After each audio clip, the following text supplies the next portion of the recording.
बाप जी अपने आप में एक अनूठा प्रयोग है। ये मैं अपनी प्रतीति से कह रहा हूं, अपने अनुभव से कह रहा हूं, और इसका लाभ आप लोगों ने लेना चाहिए।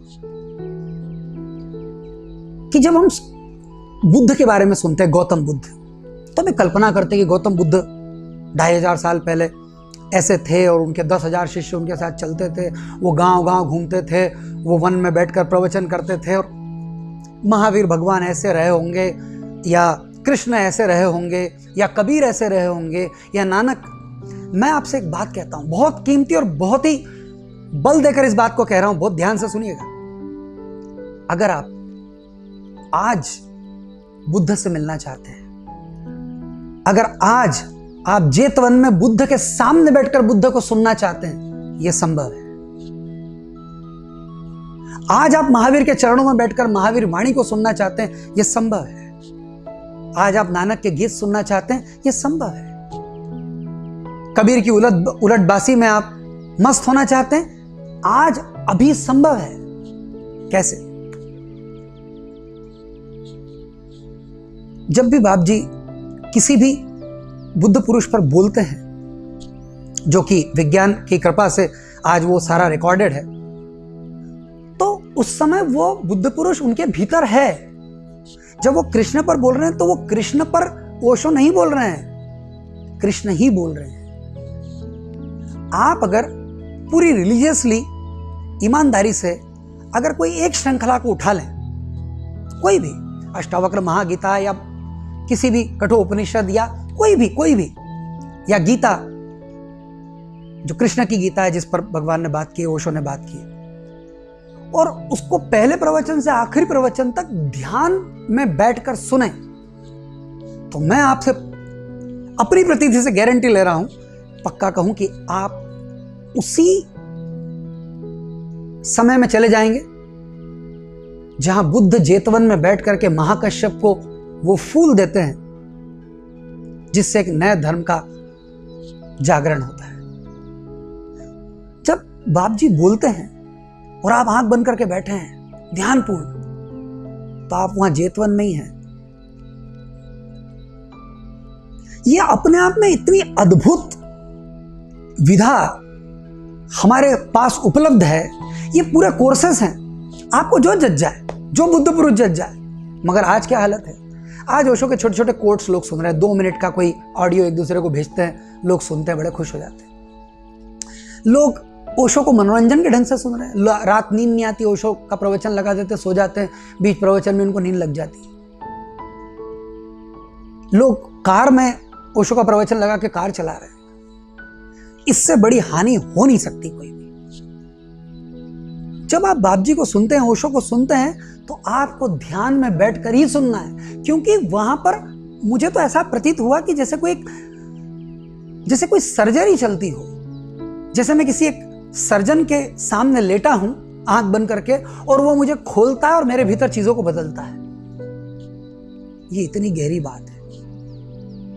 हम चूक रहे हैं, तब जो चूके, मैं आज की बात करता हूं, आज भी हम चूक रहे हैं। कोई एक श्रृंखला उठाएं, गीता, महागीता, कोई भी, बुद्ध एस धम्म सनातनो, और पहले प्रवचन से आखिरी प्रवचन तक रोज एक एक प्रवचन आप सुने, बिल्कुल ध्यानपूर्ण रूप से आंख बंद करके बैठें।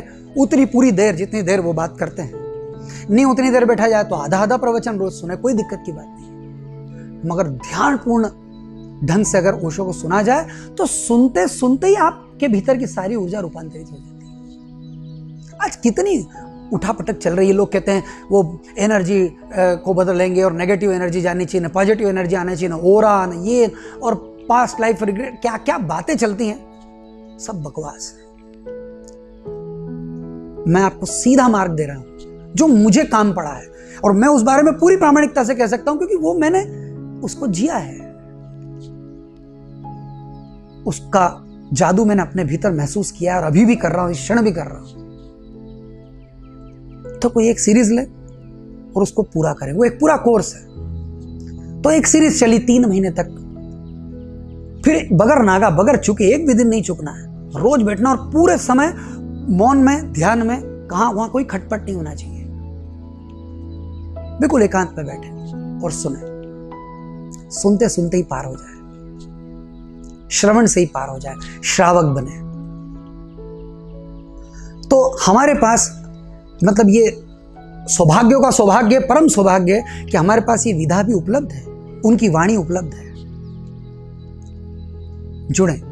और इन कोर्सेस से अब लोग ढूंढ रहे, कोर्स ढूंढ रहे, वो फलाना कोर्स मैं कर रहे हूँ, वो ऑनलाइन हम कोर्स कर रहे हैं, वो कौन सा क्या क्या कोर्सेस के नए नए नाम है, ये इंजीनियरिंग, वो आर्ट और ये आर्ट, और सब, और ये सब उसी में से निकाल करके कुछ चीजें परोसी जा रही है आपको।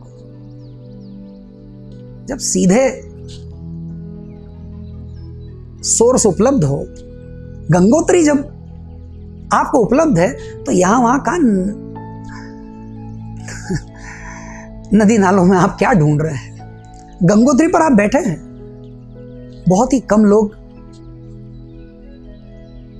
ओशो से जुड़ पाते हैं, जिनका जुड़ाव हो सकता है वही, बाकी के तो समझ ही नहीं आती बात। पर अगर आपके समझ में आई है और आप यहां जुड़े हैं, तो मैं आपसे कहूं ये द्वार है आपके सामने। ओशो अक्सर एक कहानी कहते हैं जो मुझे भी बेहद पसंद है। वो कहते हैं कि एक व्यक्ति को ऐसी सजा दी गई कि उसे एक बहुत बड़े भवन में बंद कर दिया गया, जिसमें 1000 दरवाजे और भवन में अंधकार है। और उसे कहा गया कि इन 1000 दरवाजों में एक दरवाजा जो है वो खुला है, बाकी सब बंद है। और वो हर दरवाजे को खटखटा के देखता है, क्योंकि उसे बाहर होना है। और मजा यह है कि वो हर दरवाजे पे ताकत लगाता है, जो दरवाजे में ताला है उस पूरी ताकत लगाता है, पूरी जान लगाता है। और जब भी वो उस दरवाजे के सामने आता है जो खुला है, वहां वो सर खुजा लेता है, वहां उसे कोई मच्छर काट लेता है, वहां पता नहीं कोई विचार पकड़ जाता है, और वो उस दरवाजे को छोड़ के आगे बढ़ जाता है। और फिर 999 दरवाजे उसके पास, फिर वो उनसे सर फोड़ रहा है। मैं आपसे कहूं, आज जो मैं बात कर रहा हूं वो सिर्फ इसीलिए कर रहा हूं कि जागिए, ये खुला हुआ दरवाजा आपके सामने है। और मैंने तो आपको विधि बताई, खुला दरवाजा कैसे?